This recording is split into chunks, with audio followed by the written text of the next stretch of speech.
Texas Hill Country, August 1877, the first time Isaiah Ellery saw her. She was standing barefoot on a makeshift auction platform with her wrists tied in front of her, and a look in her eyes that cut through him sharper than any blade ever could.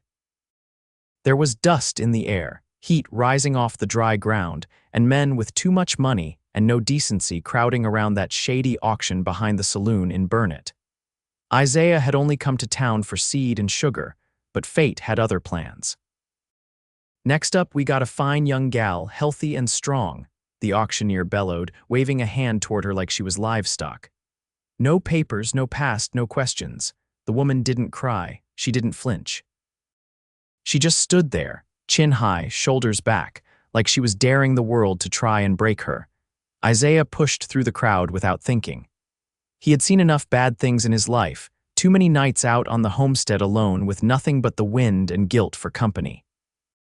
He could not walk away from this. "How much?" Isaiah asked, stepping forward. His voice was rough from disuse. The auctioneer squinted at him. "You bidding, cowboy?" Isaiah dug into his coat pocket and pulled out every dollar he had, nearly 60 from the cattle sale last month. All of it. "That enough?" The man eyed the money like a wolf sniffing fresh meat, then nodded. "She's yours." The rope was shoved into Isaiah's hand, rough and stained. The woman looked at him then, really looked, and for the first time in years, Isaiah felt something shift in his chest. Not pity, not sorrow. Something else, something warmer. He cut the rope with his hunting knife and offered her his hand. "Name's Isaiah Ellery. I have a wagon outside town. I do not want anything from you except to see you safe. You can ride with me, or I can give you money and let you go wherever you want." She stared at his outstretched hand for a long moment before slowly taking it. Her fingers were cold and shaking. "Briar Prescott," she said softly. "I do not know where to go." "Then come with me," he said quietly. "No one will hurt you again." They rode in silence for the first hour. Isaiah kept his eyes on the trail, giving her space, trying not to think too hard about the way her voice had trembled when she spoke her name. She sat stiff in the back of the wagon, holding a blanket around herself like armor. It was near sundown when he pulled the team up in front of his homestead. The land stretched wide and quiet around them, rolling hills, dry brush, and a small creek at the back of the property.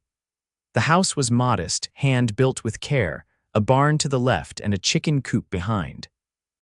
A dog wagged its tail and barked once before bounding over. Briar stepped down slowly, her boots landing softly in the dirt.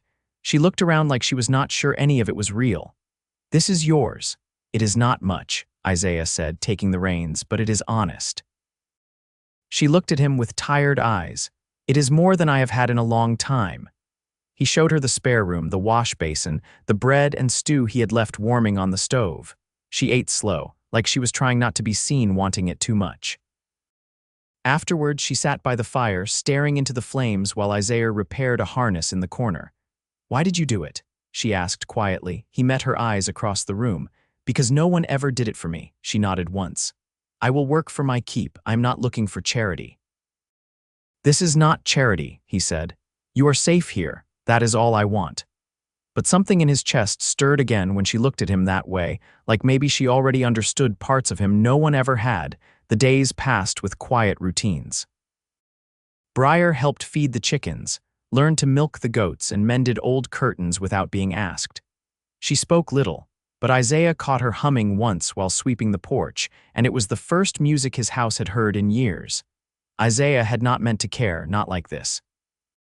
He had lived alone since the war, since his parents died and left him with land and silence. The homestead had been a place of duty, not joy. But now, with Briar in it, there was laughter again. She teased the dog, sang while cooking, and once laid wildflowers on the table without saying a word. One night, a storm rolled in hard. Thunder cracked like gunfire and wind howled through the eaves. Isaiah was hauling firewood when he heard the door creak open behind him. "Can I sit with you?" she asked, wrapped in a shawl and looking small in the flickering lantern light. He nodded and moved aside on the bench by the fire. She sat close, their shoulders brushing, and for the first time she leaned into him. He froze, then slowly let his arm rest behind her.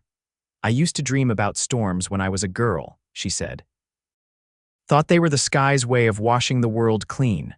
"Still might be," he said. They sat like that for a long time. She smelled like soap and wood smoke. When she looked up at him, eyes soft, he felt something click into place inside him that he had not known was missing. "I do not want to be afraid anymore," she whispered. "You do not have to be," he said. "Not here." And he meant it. Later that week, she found him fixing the fence near the south pasture. She walked straight up to him, hands calloused now, eyes sure. "I am not leaving," she said. "You should know that." He dropped his hammer and looked at her fully. "Good." And in that moment, something passed between them, something solid and true. A bond not forged in words, but in every day they had survived together since that dusty afternoon. She had come from chains. He had come from silence. And somehow, under the open Texas sky, they had found each other. The first frost came early that year, curling along the porch railings like lace and pinching the garden into silence. Isaiah had turned the earth 2 weeks before, and Briar had gathered the last root vegetables, while the wind still carried the smell of dry cedar and distant rain. They worked in rhythm now. Without needing to speak much, he split wood while she salted meat. He mended tack while she folded linens to store for winter. But there was something shifting between them, like the space between their words had grown less empty. One morning, she came into the barn with a kettle of warm mash for the hens and found Isaiah oiling the saddle leather. He didn't look up when she stepped across the hay-scattered floor. "You get letters from anyone?" she asked, not accusing, just curious. He shook his head. "Not in some years." She leaned against the stall gate, watching him work. "No family left, none that's writing, no, you," she hesitated.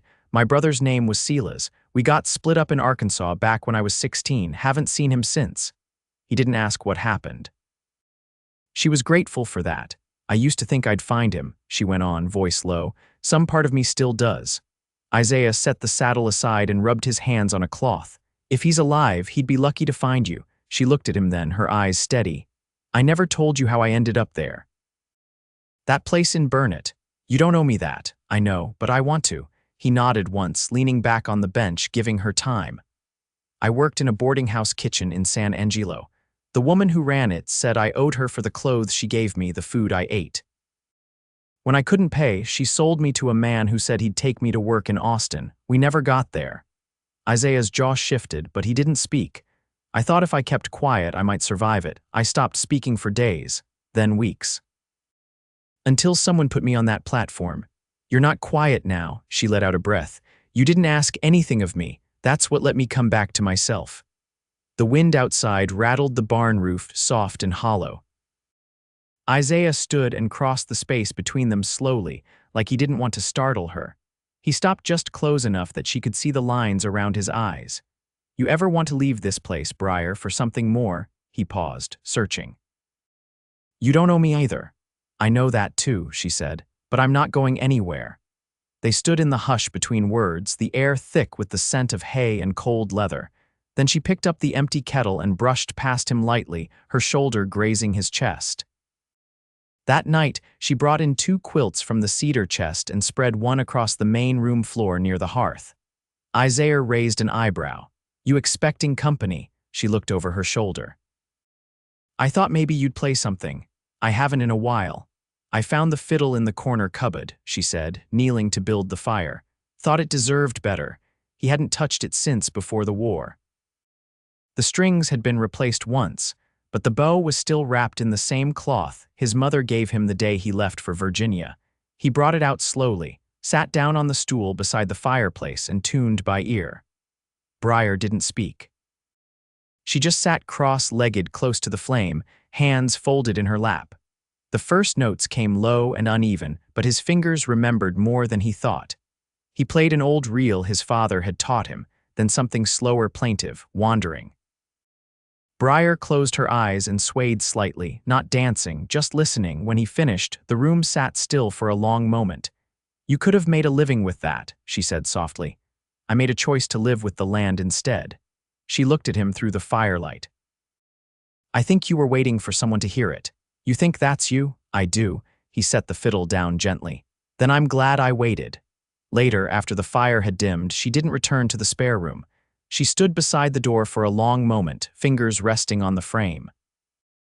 "Can I stay here tonight?" she asked. Just till morning. He opened his arms without a word. She lay down beside him, her head against his shoulder, and the room held its breath. Neither of them spoke again. But when dawn came, warm and pale across the floorboards, Briar was still there.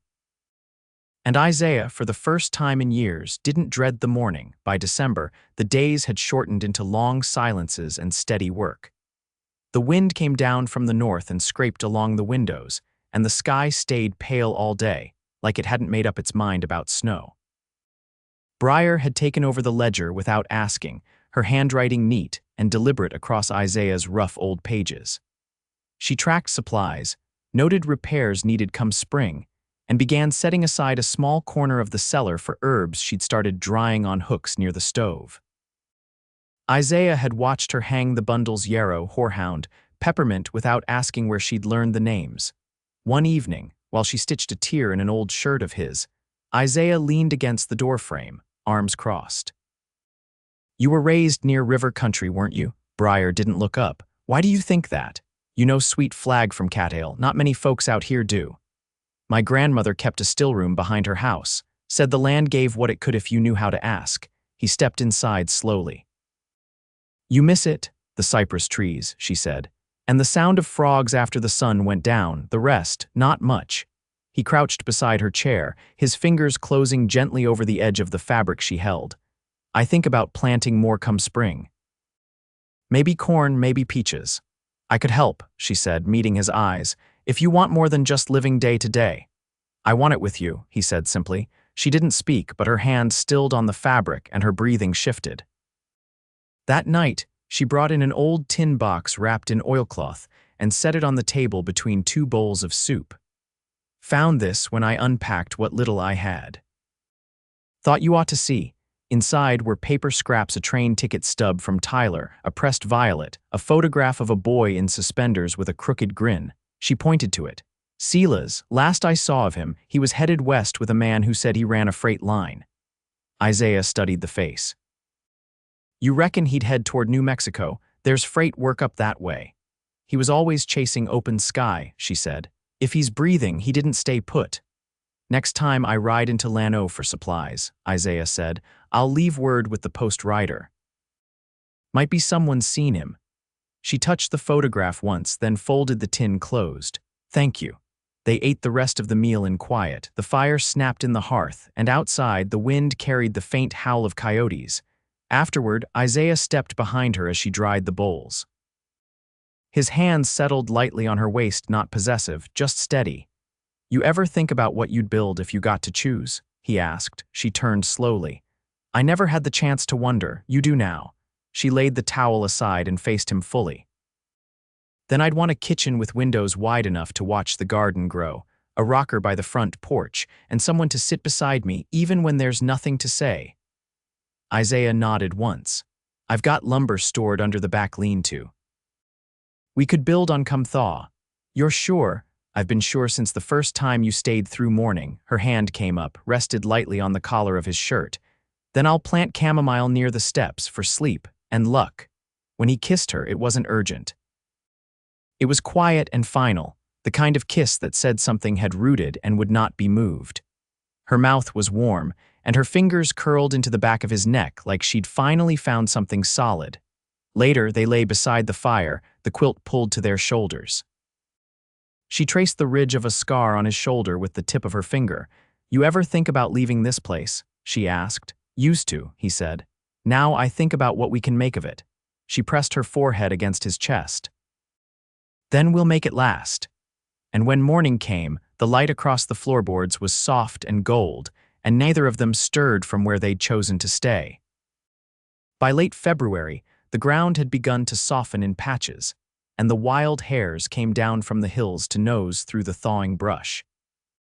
Isaiah had started mending fence posts that had shifted in the frost, and Briar spent her afternoons turning over the soil along the southern plot, where the sun held longest.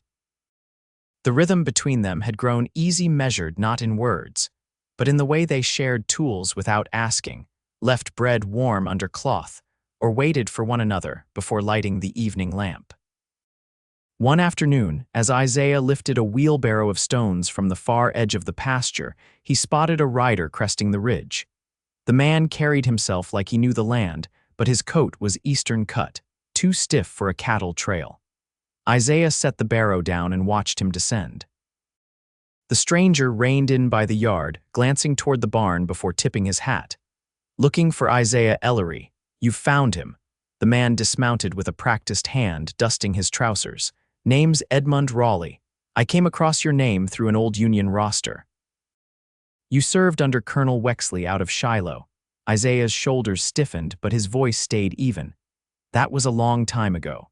"Yes, sir. I was a quartermaster's clerk stationed out of Nashville. Been trying to trace down survivors. There's a project in Galveston, a memorial ledger. Names of the living and the lost." Isaiah's brow furrowed. "Why come all the way out here?" Raleigh hesitated, then reached into his coat and pulled out a folded letter. "This was sent to my office 2 months ago. No return, but your name's in it. Mentions a woman named Prescott." Isaiah didn't take the letter. "What does it say?" "Says she might be kin to a Silas Prescott. Describes a scar on his left hand and a chipped molar from a fall when he was a boy." Raleigh glanced toward the house. "I take it she's here." "She is," Isaiah said carefully. "And if what you've got is real, you'll hand it to me first." Raleigh passed the paper over without argument. Isaiah unfolded it and read slowly, lips pressed to a hard line. The handwriting was rough, blocky, clearly dictated. And there, near the middle, scrawled like it had cost the writer something, was Briar's name. He folded it again and nodded once. "You'll take supper with us." Briar was in the back room laying out seed packets when he stepped in. He held the letter out without speaking. Her eyes moved over the page once, then again, slower. When her hands lowered, the paper trembled. "He's alive." Isaiah stepped closer. "He's down near El Paso, working a freight line. The man who brought this says Silas wants to see you." She pressed the letter to her chest, then looked up at him. "I didn't think. I thought I'd made peace with never knowing." "You don't have to decide anything tonight," he said. "But whatever you need, I'll see you get it." That evening, Edmund Raleigh sat at their table, eating slow and speaking less. He explained that a wagon would be passing through within the week, headed west for the border towns. Isaiah listened, but his eyes stayed on Briar. After Raleigh had gone to sleep in the barn loft, Briar stepped out onto the porch. The moon lay low over the hills, and the creek could be heard faintly beyond the cottonwoods. "I don't know what I'll find," she said. "You'll find your brother," he replied. "That's enough to start." She turned toward him. "You'll be here when I come back. I'll be right here, same porch, same sun rising." Her hand found his. "I never meant to belong somewhere again." He squeezed her fingers gently. "But you do." She left 3 days later with a saddlebag packed with small gifts, dried apples, a stitched handkerchief, a folded page torn from their ledger with planting notes. Isaiah rode with her as far as the stage line, then helped her up and stepped back. She looked down at him, steady and sure. "When I return, I want to build the porch swing first." He smiled, eyes warm. "I'll have the chains waiting." They didn't kiss in front of strangers, but as the coach pulled away, she held his gaze until the dust swallowed her silhouette. Isaiah rode back slow. The house felt still but not empty. Her shawl hung near the door. Her herbs still turned gently in the draft, and when he lit the evening lamp, the light touched both chairs at the table. She would come back, he had no doubt. And when she did, they'd build everything the frost had not touched. Together. The sun was already high when Isaiah heard the wagon approaching. He was mending a rain barrel behind the barn, sleeves rolled, hands soaked to the wrist when the wheels creaked slow up the road. He didn't rush. Just stood, wiped his hands on his trousers, and walked out into the yard like he had every day since she left. Briar sat beside the driver, her hat pulled low, hair pinned back tighter than usual. But when she spotted him, she pulled it off and stood up before the wagon had even stopped moving. She jumped down with more ease than she'd had when she left, boots hitting the dirt in a stride that carried her straight to where he stood waiting. "I saw him," she said, breath uneven from the road. "Silas. He's working horses outside Mesilla. He's got a wife now. 3 girls. Isaiah watched her face, the flush in her cheeks from wind and memory. "He know you were coming." He didn't. Took me a minute to make him believe it was really me. He cried, Isaiah. Silas never cried when we were young. Her voice cracked. He said he thought I was buried somewhere in Arkansas, that he prayed for that, even if it meant we'd never meet again, because it was better than the other things he imagined. Isaiah stepped forward. And what did you say? I told him I made it out. And I found something better than surviving. She reached for his hand. I told him about you. He didn't speak, just brought her fingers to his lips, pressing them there like a vow. She unpacked little from the wagon. Just a new shawl Silas's wife had woven, a packet of peach seeds, and a carved spoon made by one of her nieces in a crooked, sweet attempt at a gift. She set the spoon on the shelf above the stove without a word, and Isaiah stood behind her, watching the way her shoulders eased now in her own kitchen. That night, they sat outside on 2 stools, the air still holding a bite from late winter. She leaned into him, her hand settled over his knee. I saw the Rio Grande, she said. All that water rushing through the desert like it didn't know how to stop. Sounds like someone else I know.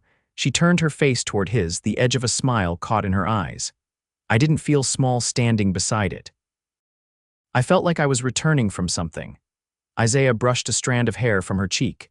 You came back different. I came back home, she said. That spring, they built the porch swing together. Isaiah planed the oak beams smooth while Briar sanded each slat until the grain shone like honey.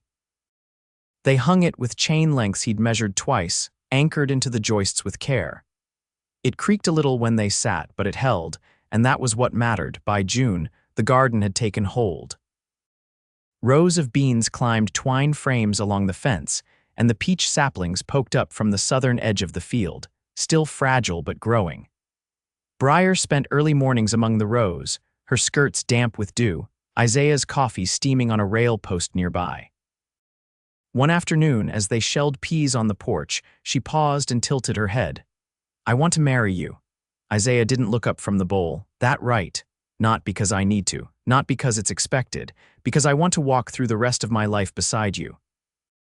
That's all. He set the bowl aside and turned to her. I already bought a ring from a traveling peddler came through last week, just hadn't figured how to ask. I just did your part for you, she said gently. I'll still get down on one knee come Sunday, he said. Proper and all, you'd better. They married under the cottonwoods by the creek, no preacher, just the postmaster's wife who could recite the words with clarity and respect. Silas sent a letter and a quilt his daughters had pieced together, and Isaiah built a cedar chest to keep it safe.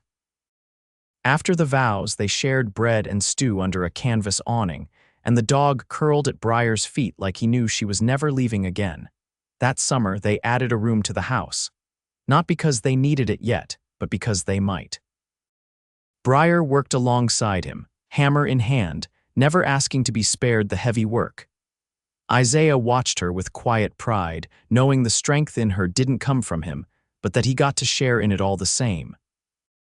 By the time the leaves began to yellow again, the porch swing had worn smooth under their hands. They sat most evenings there, watching the sun stretch low across the fields, her head on his shoulder, his thumb brushing circles against her sleeve. I never thought I'd be this content, she told him once, voice soft in the hush before dusk. You earned it, he said. She nodded. And I chose it. Years passed, and the house weathered storms and heat alike. The peach trees bore fruit, and the herbs hung thick from the rafters. Isaiah taught Briar to play the fiddle, and she sang with him when the fire crackled low. Laughter came easily in their home, and silence felt like comfort, not absence. They lived each day not as a gift, but as a promise kept, a life built not from rescue, but from return, from choice. And when they sat on the porch in their later years, hands still clasped, the swing rocking gently beneath them, the land stretched wide and still before them, they did not speak of what was lost, only of what they built, together.